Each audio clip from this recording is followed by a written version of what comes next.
वो 10 बजे से इंतजार में हैं और मुझे यकीन है कि आज अभी इस वक्त जो कार्यक्रम है ये महत्वपूर्ण होने वाला है। हमारे 3 कार्यक्रम ऐसे हैं जो आपको उससे निकलेगा मंथन, जो हमारा मेन उद्देश्य है इस पूरे कार्यक्रम का। और इस कार्यक्रम का सार ही है कि मंथन, राजनीतिक सामाजिक विषयों को लेकर के चर्चा होनी चाहिए।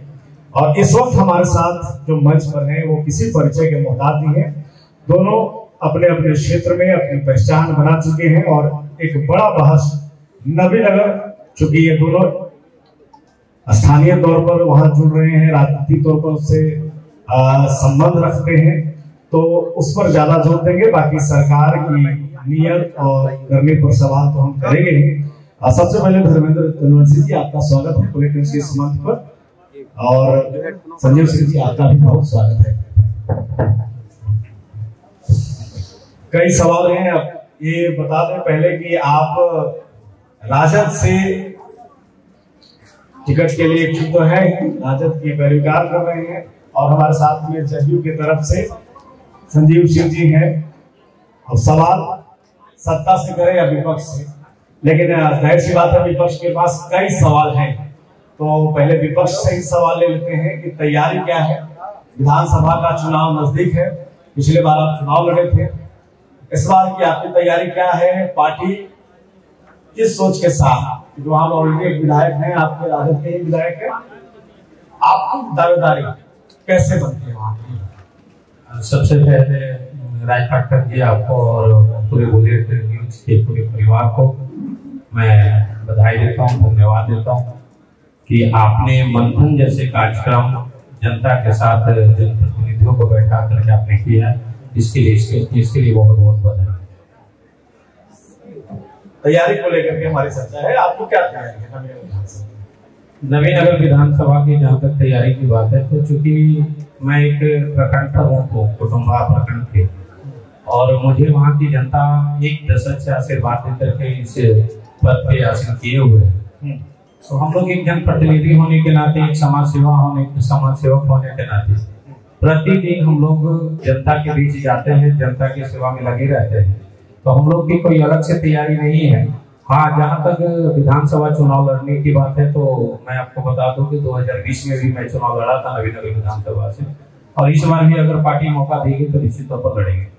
संजीव सिंह जी हैं, विधानसभा के दावेदार हैं, आश्वस्त हैं पार्टी को लेकर के, नवीनगर से चुनाव लड़ रहे हैं आप? बिल्कुल, हमें पूरी विश्वास है कि दम आपको का आशीर्वाद रहेगा तो जरूर लड़ेंगे। अब सवाल कई हैं सरकार को लेकर, ये बड़ी चुनौती है आपके लिए, सत्ता में आप हैं। नवीनगर के विकास की जब बात आती है तो कहा जाता है कि आपके विधायक रहे, इन 5 सालों को छोड़ दे, उसके बाद नवीनगर में मूलभूत सुविधाएं हैं उसकी भारी कमी है, कौन दोषी है? सबसे पहले तो मैं बुलेट न्यूज के राज पाठक जी और पूरी टीम को इस मंथन कार्यक्रम में हार्दिक स्वागत अभिनंदन करना चाहता हूं कि औरंगाबाद जिले में इस तरह का कार्यक्रम आपने आयोजित किया और हम लोग को बुलाया, इसके लिए बहुत धन्यवाद। जो आपका सवाल है विकास के बारे में, कि इसके पूर्व लगातार हम लोग के गठबंधन पार्टी के प्रत्याशी जो जीते आए थे, वीरेंद्र सिंह जी, तो बिहार में ही विकास का बहार है, तो नवीनगर इससे अछूता नहीं है, विकास तो हुआ ही है। लेकिन जो जनप्रतिनिधि रहते हैं वो थोड़ा समाजवादी विचार के हैं, और जो संघर्ष से आता है, जमीन से आता है, उसको कार्य करने में, जनता की समस्या से रूबरू होने में ज्यादा रुचि रहती है। तो जो सरकार का कार्य हुआ उसको पूरे बिहार के लोग जिस तरह से देख रहे हैं, नवीनगर में भी एक्स्ट्रा ऑर्डिनरी तो नहीं हुआ है जितना होना चाहिए था। 2 मेगा पावर परियोजना हमारे यहाँ है। एनटीपीसी के सीएसआर में 40 करोड़ रुपया प्रति वर्ष डेवलपमेंट के लिए विकास के लिए प्रभावित और विस्थापित क्षेत्र को मिलता है कि जब ये प्रतिनिधि थे तो चाहते तो 3 करोड़ रुपया केवल एमएलए को मिलता है। तो आप अपने ही जदयू के नेता के बारे में बोल रहे हैं।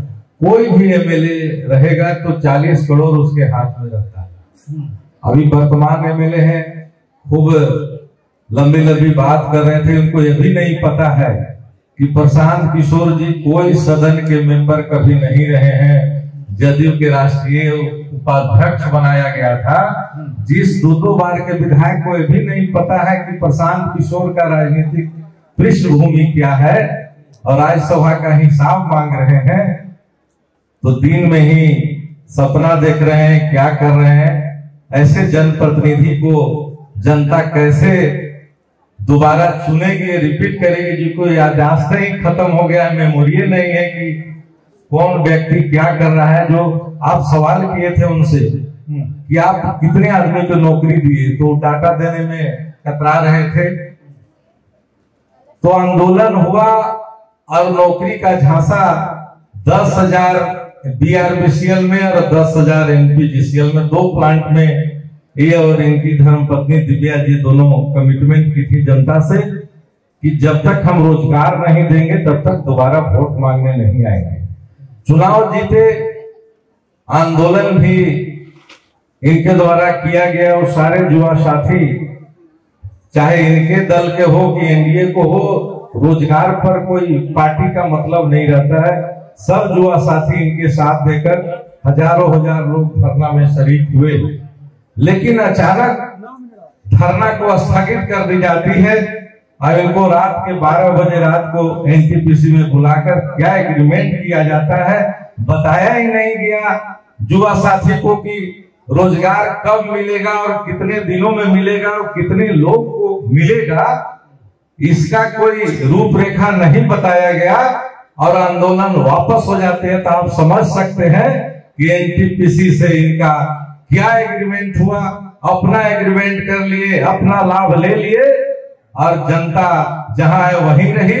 और जी सुन के अचरज होगा कि जो लोग आंदोलन में थे, बहुत सारे साथी, सैकड़ों साथी, वो कहते हैं जिस समीकरण से जीते थे उसी समीकरण के सैकड़ों लोग रोजगार में थे, वो भी धरना में बैठे थे।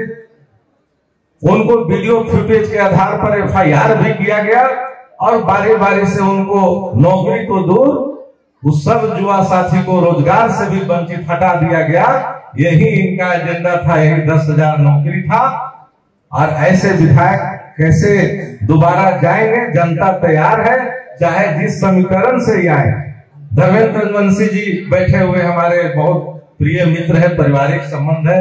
राजनीति में, इसलिए राजनीति में हर लोग को अधिकार है, पक्ष विपक्ष। भाई आप डॉक्टर उमेश बाबू भी हमारे पारिवारिक हैं, अभी समाज सेवा में लगे हुए हैं, तो सबको अधिकार है। लेकिन धर्मेंद्र ये जमीनी आदमी, इनको मानते हैं कि रात दिन कुटुंबा के क्षेत्र में इनके द्वारा अच्छा कार्य किया जाता है। दल कोई भी है, हम लोग भी इसकी सराहना करते हैं। विपक्ष का भी कोई अच्छा काम हो तो उसको अच्छा कहना चाहिए, हमको खराब कहने से खराब नहीं हो जाएगा। लेकिन आप जनप्रतिनिधि हैं साहब, 40 करोड़ रुपया CSR का पैसा, इसके लिए कभी आंदोलन आपने कहां किया कि वो पैसा यहीं लगना चाहिए? अगर वो पैसा खर्च हो जाता डॉक्टर साहब 1 साल का, तो पूरे नवीनगर चमन हो जाता। हर क्षेत्र में स्पोर्ट्स के लिए, बच्चों के लिए स्टेडियम का निर्माण होता, बड़ा सा हॉस्पिटल होता, एजुकेशन का बहुत बड़ा हब यहाँ एनटीपीसी बना देता। इतना उसके पास क्षमता है। आपने इस बिंदु पर कहीं सवाल नहीं किया और कहते हैं कि कोई टक्कर नहीं है। अरे पिछले बार उम्मीदवार आपका, पिछले ही बार हम लोग बदलने जा रहे थे, पार्टी नेतृत्व की सोच थी, लेकिन डिसीजन हुआ कि सारे सिटिंग एमएलए जितने हैं वो रिपीट करेंगे। उसी में ये आज भी कहते हैं कि हम अब वीरेंद्र चाचा लड़ लेंगे, हम लोग से कोई दिक्कत नहीं। तो चाहते हैं हमारा उम्मीदवार जो संभावित प्रत्याशी के रूप में घूम रहे हैं वीरेंद्र बाबू, जहां भी उनका भीड़ होता है वो डब्ल्यू सिंह का प्रायोजित किया हुआ भीड़ रहता है कि उनको प्रमोट करिए कि जदयू से कोई इनको सीट मिल जाए कि हमको लाभ हो जाए, ऐसी कोई बात नहीं है। इस बार सर्वे हो रहा है, हर सीट पर मगध साहबाद में हम लोग जिताऊ उम्मीदवार पार्टी खोज रही है और निश्चित तौर पर जुआ और जुताऊ उम्मीदवार को इस बार हर सीट पर लड़ाएगी, नया चेहरा देखने को मिलेगा और 100% सीट हम लोग जीतेंगे। कई सवाल ये उठा रहे हैं, नवीनगर विधायक पे आरोप है, लेकिन सबसे बड़ा सवाल है कि एलकेपीसी परियोजना है, युवाओं को रोजगार की बात होनी चाहिए थी। सवाल तो हमारे भी थे, कैसे देख रहे हैं आप? वाकई में नवीनगर विधायक चुप कर गए हैं इस मामले में? नवीनगर देखिए, अब तक के जो नवीनगर की जो जनता वहां पर काफी अपना भूमि दान में दी है और देख करके इस एनटीपीसी को इसी उम्मीद के साथ लगाया है कि हमारे जो नई पीढ़ी है उसको रोजगार हमारे घर में मिलेगा।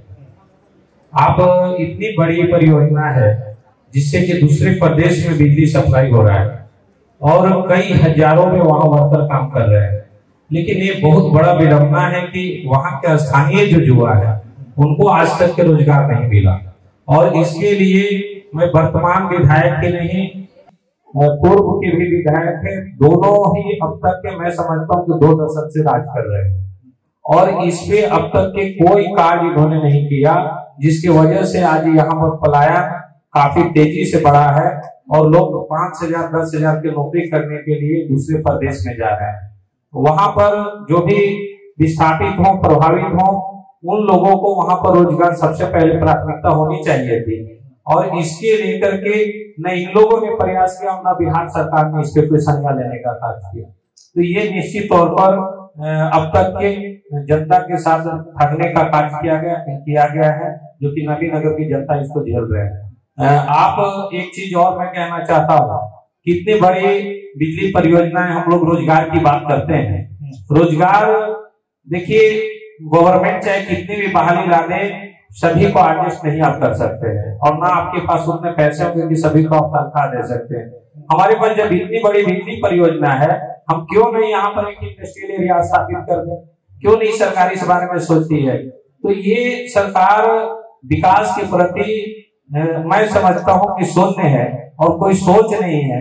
यही कारण है कि आज नवीनगर के क्षेत्र के साथ ही पूरे औरंगाबाद का क्षेत्र वंचित है और रोजगार के लिए मजबूरन बाहर जा रहे हैं। धर्मेंद्र जी, वोटर अधिकार यात्रा को लेकर राहुल गांधी अभी आए हुए थे औरंगाबाद में, आपके क्षेत्र से होते हुए गुजरे, जहाँ प्रमुख है।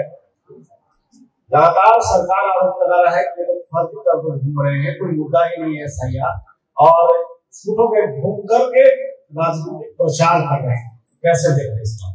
देखिए, SIR की जहाँ तक बात है, मैं ईमानदारी पूर्वक कहना चाहता हूँ कि जो विपक्ष के लोग या सत्ता पक्ष के लोग जो भी अगर SIR की रंगली उठा रहे हैं, ये कह रहे हैं कि SIR को लेकर के इन लोग अगर रोड पे आ रहे हैं तो गलत कर रहे हैं। मैं कहता हूँ कि यहाँ पर जितने लोग बैठे हैं सभी के परिजन कहीं न कहीं दूसरे प्रदेश में कार्यरत हैं, जॉब कर रहे हैं और आप एकाएक निर्णय लेते हैं कि 1 महीना के अंदर हमें नए वोटर लिस्ट तैयार कर लेना है, छटनी का कार्य करना है। जो बम्बे रह रहा है व्यक्ति परिवार के साथ, क्या संभव है कि वो डॉक्यूमेंट लेकर के आ जाएंगे यहाँ पर? वो भी तब जब आपके पास जो आपकी ID प्रूफ के तौर पर जो आपके पास आधार कार्ड है, वोटर कार्ड है, राशन कार्ड है, ड्राइविंग लाइसेंस है और ये तमाम आपका ID प्रमाण जो है उसको इनवैलिड कर दिया जाता है, तो निश्चित तौर पर इसमें कहीं न कहीं साजिश है। और जब किसी व्यक्ति को अगर नाम इसमें छूट जाता है डॉक्यूमेंट के अभाव में, तो मैं बता रहा हूँ कि सरकारी जितने भी लाभ है उससे उन्हें कर को वंचित कर दिया जाएगा, क्योंकि हम लोग प्रखंड लेवल पर रहते हैं और मैं इस चीज को झेलता हूँ कि जब कोई समस्या आता है तो उसका कोई निदान नहीं होता है। और जब SIR में नाम छट जाएगा तो मैं दावे के साथ कहता हूँ कि आप प्रधानमंत्री आवास योजना में नाम बहुत सारा चयन किए, हम लोगों ने ही करवाया है, आप उससे वंचित हो जाएंगे। राशन कार्ड आपने ही जारी किया है, कल को कहेंगे कि आपका वोटर लिस्ट में नाम नहीं है, आप यहाँ के निवासी नहीं है, उससे उन्हें वंचित कर दिया जाएगा। और देखिए कि जो आवासीय प्रमाण पत्र से मांगा जा रहा है, बैंक अकाउंट मांगा जा रहा है, वो दोनों ही चीजें जब तक आप आधार नहीं लगाएंगे तो नहीं बन सकता है। और फिर आप उसको वैलिड कर रहे हैं, आधार जिससे बन रहा है वो डॉक्यूमेंट उसका फिर वैलिड कर रहे हैं। इसका मतलब कि आपका नाम मंशा ये नहीं है कि हम गलत लोगों को नाम को छाटने, बल्कि मंशा ये कि हमें छटनी कर देना है। SIR बहुत जल्दबाजी में करती है। घबरा गए थे तेजस्वी यादव का जो दिख रहा था प्रभाव से घबरा के एनडीए सरकार चली जाएगी इस बार, ये जल्दबाजी का आपने SIR करवा दिया। देखिए SIR जब भी कोई चुनाव आता है तो इलेक्शन कमीशन वो डिसाइड करती है कि हमको चुनाव संचालन करने के लिए क्या करना है, इसमें सरकार का कोई रोल नहीं रहता है। अब आरोप लगता है कि आपकी सरकार है, आपने इलेक्शन कमीशन को बनाया, चुनाव आयोग को बनाया, दबाव बना रहे हैं, लेकिन चुनाव आयोग ने निर्णय लिया, सरकार उसको स्वीकार की और अभी तक जिस सिस्टमेटिक ढंग से हमने देखा कि सब लोग कर रहे थे कि नाम काटने के लिए इस तरह का अभियान चल रहा है कि अपने एनडीए समर्थक का वोटर को ज्यादा से ज्यादा इसमें लाभ हो, ऐसी कोई बात नहीं है। एक भी आदमी बता दे कि हमारा नाम छूट गया और कट गया है, जो छूटा है उसको इतना सिस्टम से घर घर जाकर, एक मिनट, ये तो सबूत दे करके सामने आ रहे हैं ना। अभी औरंगाबाद में आपने कई लोगों के नाम गिनाए, इनके नाम कटे हैं, वो साफ दिखा रहे हैं। ये तो अब जनता के बीच जो तमाम जनता है, हम जनता से भी सवाल लेंगे। ठीक है, जिसका नाम कटा है वो गलत है, नाम किसी का नहीं है, गलती है, जल्दबाजी में कटा है नहीं कटा है नहीं जानते हैं। क्योंकि धर्मेंद्र जी जिस हम ही अपोजिशन में रहते, तो लोकतंत्र की खूबसूरती है कि सरकार अगर सोना के रोड बना दे तो विपक्ष को कहना पड़ता है, मजबूरी होता है कि वह नकली सोना लग रहा है। ऐसा मतलब इसका मैं उदाहरण दे रहा हूँ, मेरे ही परिवार के साथ ऐसा हुआ है। जो महिलाएं हैं, क्या उनको डॉक्यूमेंट जो मांगा जा रहा है उनके साथ साथ उनके माता या पिता का मांगा जा रहा है। बहुत से महिलाएं हैं जिनके माता पिता दोनों गुजर गए हैं, कोई डॉक्यूमेंट नहीं है उनका, क्या आप नाम शामिल कर रहे हैं? और यहाँ सीधी सी बताया जा रहा है अधिकारियों के द्वारा कि जिनका डॉक्यूमेंट अपलोड नहीं होगा उनका निश्चित तौर पर नाम कटेगा। आप मानते हैं कि राजनीति से प्रेरित है ये सब? देखिए, राजनीति से प्रेरित हो या नहीं हो, लेकिन गलत तरीके से किया जा रहा है, इसका हम विरोध कर रहे हैं। हमने तो पहले ही बोला कि चुनाव आयोग कोई भी नीति बनाती है तो उसका डॉक्यूमेंट, मान लिया आपको भारत का नागरिक बनना है, वोटर लिस्ट में नाम आना है, तो कुछ ना कुछ डॉक्यूमेंट, जो भी जरूरी डॉक्यूमेंट है उसका इलेक्शन कमीशन डिसाइड करती है कि भाई फलाने फलाने डॉक्यूमेंट जिसके पास है वही वोटर लिस्ट में नाम हो सकता है। तो अभी तक कोई भी अपवाद में, ठीक है हम मानते हैं कटा है तो गलत है, नहीं होना चाहिए था, लेकिन कोई गलत मानसिकता से द्वेषपूर्ण कार्रवाई हम नहीं समझते हैं।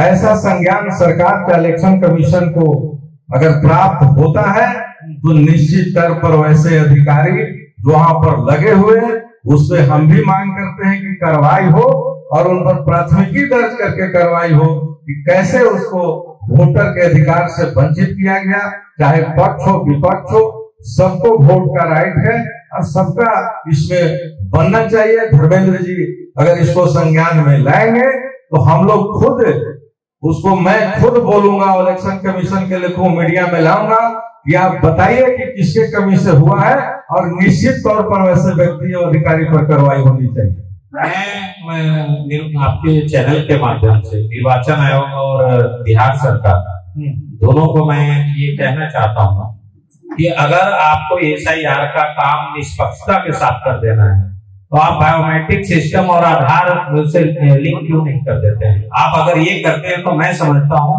कि किसी भी व्यक्ति का 2 जगह नाम नहीं होगा और जो व्यक्ति मर गया होगा उसका निश्चित तौर पर नाम कट जाएगा। इसलिए क्यों नहीं हो रहा? एक सवाल लेते हैं, क्योंकि जब यहाँ लोग हैं, तमाम छात्र भी हैं, मुद्दे पर चर्चा हो। इस वक्त आप महागठबंधन का मुद्दा भी है और एनडीए का। सबसे बड़ा मुद्दा यह है कि आप 2500 रुपए देने की बात करें महिलाओं को, आप बात कर रहे हैं कि हम बिजली फ्री कर देंगे 200 यूनिट, आप बात कर रहे हैं कि हम गैस कनेक्शन दे देंगे। ये तमाम वादे हैं।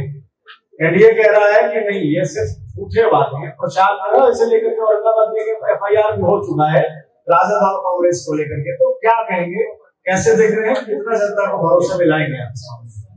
देखिए, जब मेरी सरकार बनेगी, हमारी पार्टी की सरकार बनेगी, तो निश्चित तौर पर आप देख रहे हैं कि पिछले 2 दशक से जो बिहार के माननीय मुख्यमंत्री हैं नीतीश कुमार जी, वो एक ही सिद्धांत पर इस बिहार की सरकार को चला रहे हैं और कोई नई पॉलिसी या नई विजन उनके पास में नई सोच नहीं है। तेजस्वी यादव जी युवा है, नई सोच के साथ वो सरकार में आना चाहते हैं, कुछ करना चाहते हैं और उन्हें लगा कि हमें हमारी माताओं बहनों को पेंशन मिलना चाहिए या बिजली हमको मुफ्त मिलना चाहिए। बिजली वाला जो अभी माननीय मुख्यमंत्री जी ने 125 यूनिट फ्री की घोषणा किया, यही कुछ दिनों पहले सदन में बोले थे कि हम कोई भी आपका बिजली को मुफ्त नहीं कर सकते हैं। जबकि मैं दावे के साथ कह रहा हूं कि सरकार के द्वारा चलाए जा रहे सैकड़ों योजनाएं हैं, लेकिन अगर धरातल पर डायरेक्ट किसी जनता को लाभ है तो ये बिजली की जो उन्होंने घोषणा किया है, इस योजना से डायरेक्ट जनता को लाभ मिलेगा। बाकी योजनाएं तो मैं समझता हूँ कि धरातल पर पहुंचते पहुंचते फीसदी हो जाता है। तो ये होनी चाहिए और मैं निश्चित तौर पर आपको आश्वस्त करना चाहता हूँ आपके चैनल के माध्यम से जनता को कि आप जैसे ही युवा नेतृत्व में, युवा के हाथ में जो नेतृत्व जाएगा तेजस्वी यादव जी के हाथ में, तो निश्चित तौर पर आपको बिहार में इतना ही नहीं बहुत कुछ परिवर्तन देखने को मिलेगा। और पलायन जैसे जो बहुत मास लेवल पर हमारे युवा पीढ़ी के लोग बिहार छोड़कर के दूसरे प्रदेश में रहने के लिए मजबूर हैं, वो भी आपको दिखेगा कि सारे के सारे लोग यहाँ पर आकर के एडजस्ट हो गए। क्या जरूरत पड़ गई संजीव सिंह जी, जो सत्ता में नीतीश कुमार पिछले कई सालों से हैं, उनको क्या जरूरत पड़ गई कि अब वो कह रहे हैं कि नहीं हम बिजली फ्री कर देते हैं, हम भी वो काम करते हैं, वृद्धा पेंशन बढ़ा देते हैं, तमाम योजना जहाँ तेजस्वी वादा कर रहे हैं और आप पूरा कर रहे हैं। कमजोरी दिख रहा है कि 2025 में बड़ी चुनौती बन गई है तेजस्वी। देखिए, जहां तक विकास की बात है, हमारे जो सूबे के मुख्यमंत्री हैं नीतीश कुमार जी, उनका सोच है कि विकास हित में राज्य के जो भी लोग, चाहे पक्ष के हों विपक्ष के हों, जो अच्छा मांग उनके जेहन में आता है, चाहे सड़क की समस्या हो, बिजली की समस्या हो, चाहे पेंशन बढ़ाने की बात कह रहे हैं, उसी आधार पर लगा कि नहीं राजहित में कोई भी व्यक्ति अच्छा मांग करता है तो सरकार उसको संज्ञान में लेती है। इसलिए अगर इनका यही कहना है कि मेरा ही एजेंडा है, तो आप विपक्ष मांग करता है, सत्ता पूरा करता है। ऐसा नहीं है कि दबाव में हम लोग कर रहे हैं। इतना दिन से 20 साल बेमिसाल, पहले ये मांग नहीं था तो क्या नीतीश कुमार जी सत्ता में नहीं थे? हम लोग लगातार सत्ता में रहे हैं, कुछ दिन इनके साथ भी रहे हैं, तो सत्ता नहीं बदलता है, सहयोगी हम लोग बदलते हैं। सत्ता नीतीश कुमार के ही हाथ में रहता है, चाहे सीट कितना हो। कि दिल्ली सपना नहीं देखे दिन में, तेजस्वी जी इस जन्म में नहीं, अगले जन्म में भी मुख्यमंत्री नहीं बन सकते। मैं दावा रिटेन में कर सकता हूँ, और जिस दिन वो सीएम बन जाएंगे मैं राजनीति छोड़ के संन्यास ले लूंगा। तेजस्वी यादव सीएम, तेजस्वी यादव इसलिए नहीं बनेंगे कि उनका जंगल राज 15 साल माता पिता को देखा गया है। आज सूबे के मुख्यमंत्री वो बन जाए तो मुख्यमंत्री एक नहीं, 1 दर्जन उनके घर में मुख्यमंत्री रहेंगे। लालू जी रहेंगे कि राबड़ी जी रहेंगे कि मीसा जी रहेंगे कि रोहिणी जी रहेंगे, कितना मुख्यमंत्री रहेंगे, उनका विजन कुछ नहीं चलेगा। लालू जी जब तक जिंदा है तो वही जंगल राज और वही पुराना विजन चलेगा। तेजस्वी यादव और संजय यादव को कहने से कुछ नहीं। आप जदयू से हैं, आप कह रहे हैं नीतीश कुमार ही रहेंगे, गारंटी है 25 के बाद बदलेंगे नहीं?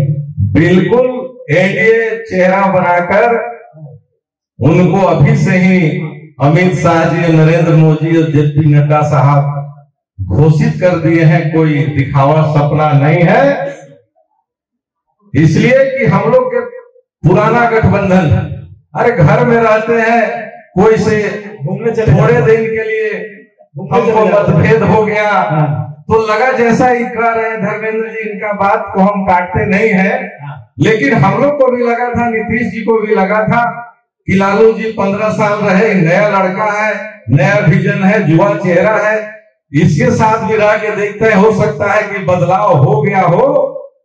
लेकिन 2 बार इनके साथ हम लोग रहे, इनका मजबूती हुआ अगर गठबंधन करके हम लोग चुनाव नहीं लड़ते तो फिर बिहार का सूबे की जनता जानता है कि न तेजस्वी एमएलए नहीं होते, न तेज प्रताप की उत्पत्ति हुई, न मीसा भारती आते। देन है नीतीश कुमार के, हम लोग की गलती थी कि गठबंधन किए, नहीं तो राजद अभी तक कहाँ रहता इसका कोई गारंटी नहीं था।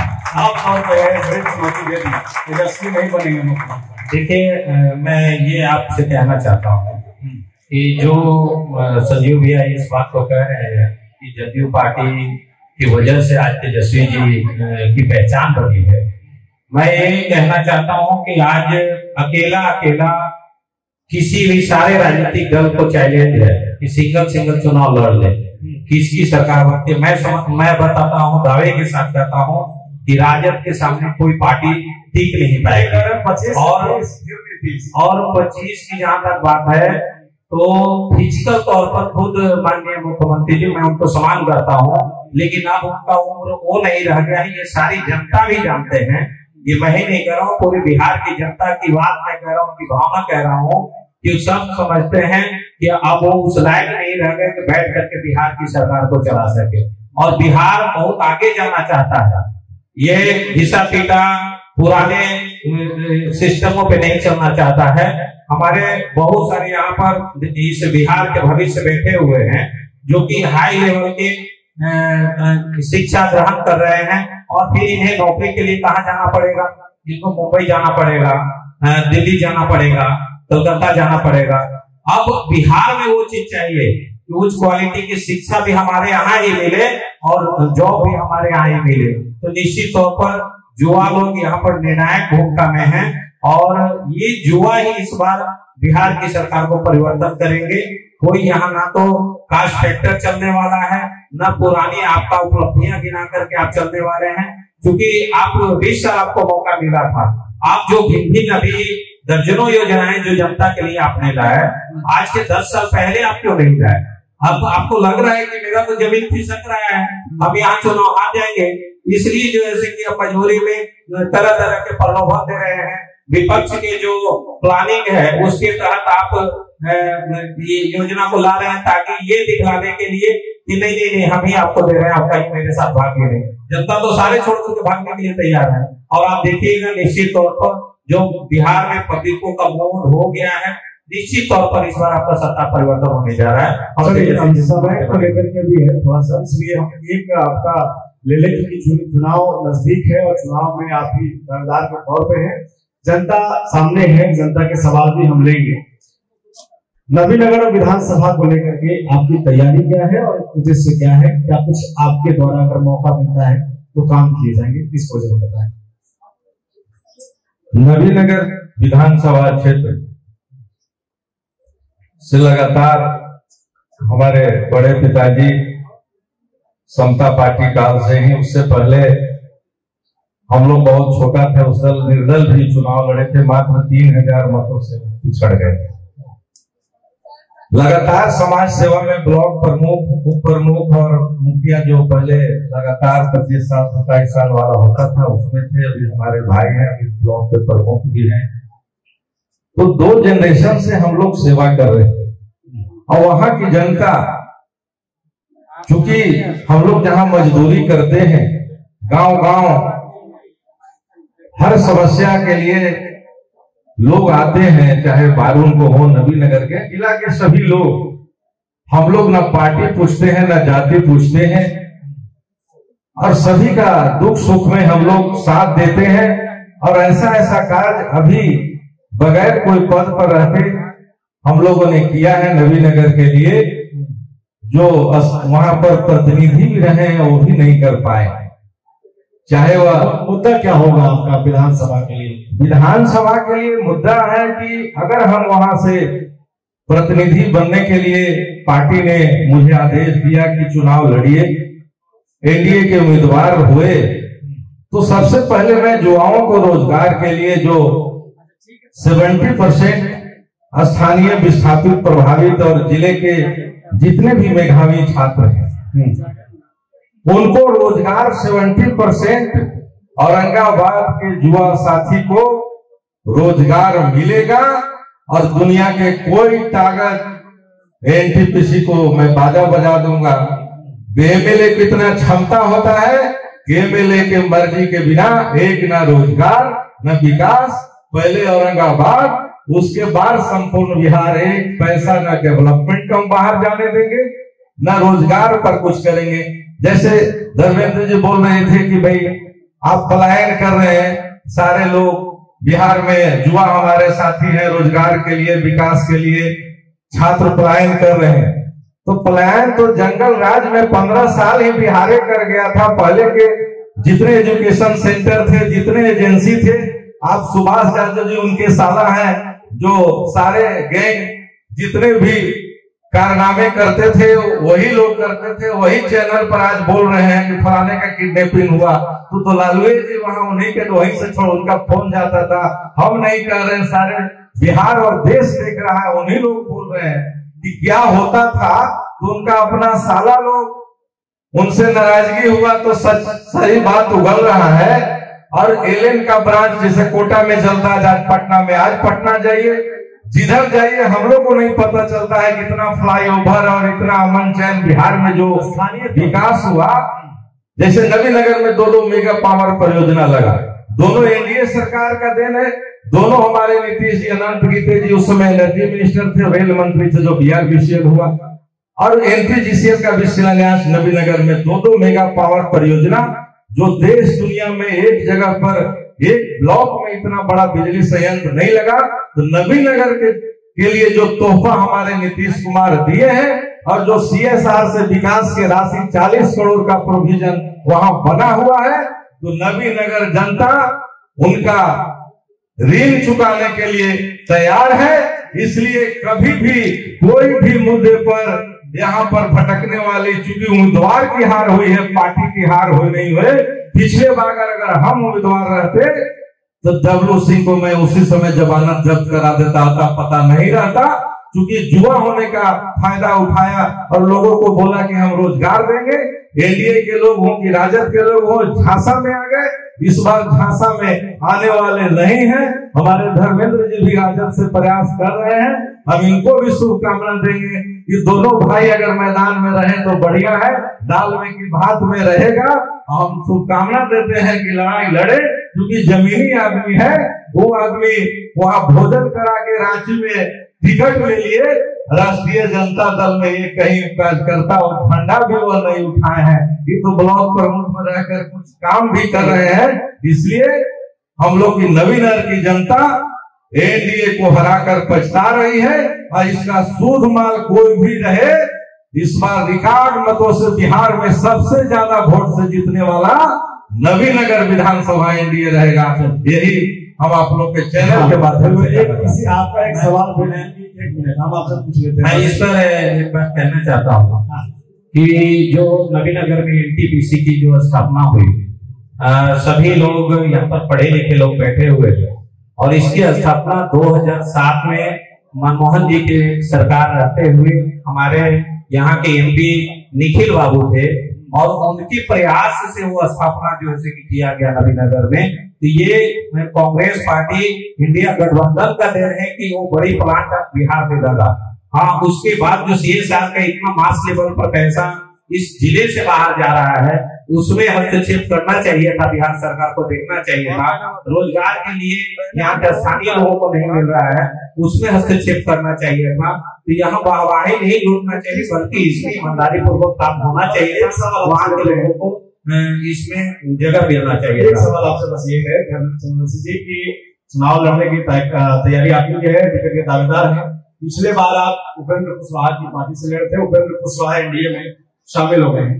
एनडीए छोड़कर आपने राजद को क्यों चुना, और विधानसभा को लेकर के, नवीनगर विधानसभा को लेकर के आपका स्थानीय मुद्दा क्या होगा?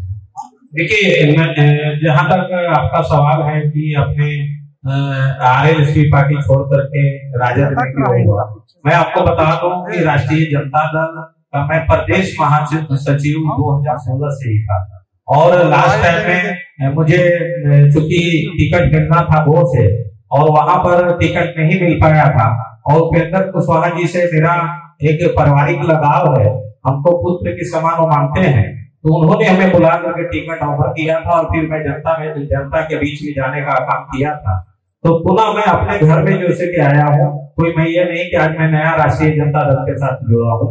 और जहां तक अगर नवीनगर की जनता मुझे जगह देते हैं और दायित्व अगर सौंपते हैं, तो सबसे पहले तो मैं वहां पर जो रोजगार का मुद्दा है उसके लिए मैं सबसे पहले उनका आवाज बन करके आगे आऊंगा।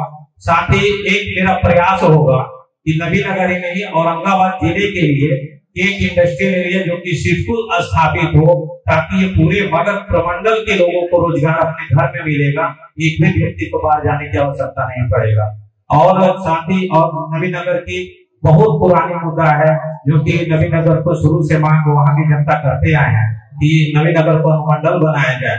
आज तक सरकार लगातार 20 साल से एनडीए की है, लेकिन अब तक के उसको अनुमंडल नहीं बनाया गया। लेकिन मेरी सरकार आएगी तो निश्चित तौर पर उसको अनुमंडल का दर्जा दिलवाने का कार्य करेंगे। साथ ही जो सिंचाई का वहां पर समस्या है, उस सिंचाई की समस्या को भी दूर करेंगे और भी जो भी जनता की मुद्दा है उसको हम आगे आकर के और रखने का कार्य करेंगे। करने का बहुत बहुत धन्यवाद हमारे साथ जुड़ने के लिए। तो मंथन का ये जो सिलसिला है वो जारी है। हमारे साथ में जदयू से संजीव सिंह जी थे, बड़ी विभागी से अपनी बात रख रहे थे और किसी अंदाज के लिए जाने जाते हैं।